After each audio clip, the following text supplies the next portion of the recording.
Moyenne d'âge de ces ministres et décideurs rwandais face aux parlementaires panafricains, 40 ans.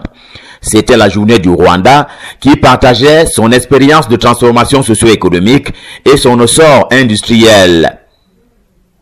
La beauté de Kigali, la capitale, montre bien que le Rwanda est devenu le deuxième taux de croissance en Afrique. Ici, 6 heures suffisent pour lancer une affaire.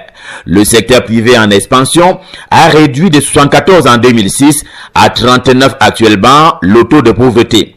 La dette publique est passée dans le même temps de 79 à 24% et le budget public est financé à hauteur de 84% par les ressources internes. 74 des enfants qui mouraient il y a 20 ans vivent la vie.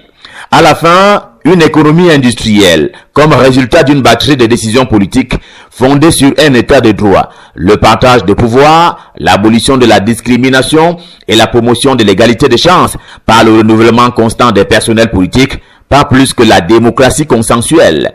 Politiquement parlant, on a rejeté des politiques de confrontation, on s'est aligné vers des modèles de politique de consensus pour pouvoir avancer. On a fait notre priorité numéro 1, la sécurité nationale.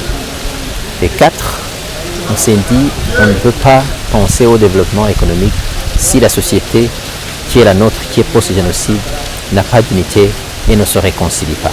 Le Rwanda parle particulièrement à l'Afrique à travers les élus du continent, tous étonnés.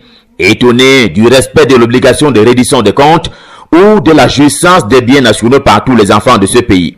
Au Rwanda, apprend-on, la confiance entre les forces de sécurité et la population est de 98%. La résilience du peuple s'y abreuve, les parlementaires tombent sous le charme.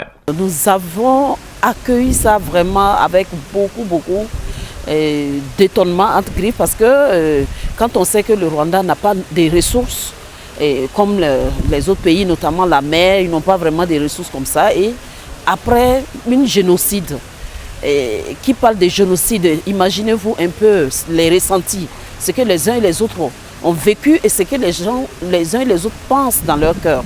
Et pouvoir sortir de cette situation pour amorcer ce développement, franchement, je tire véritablement mon chapeau.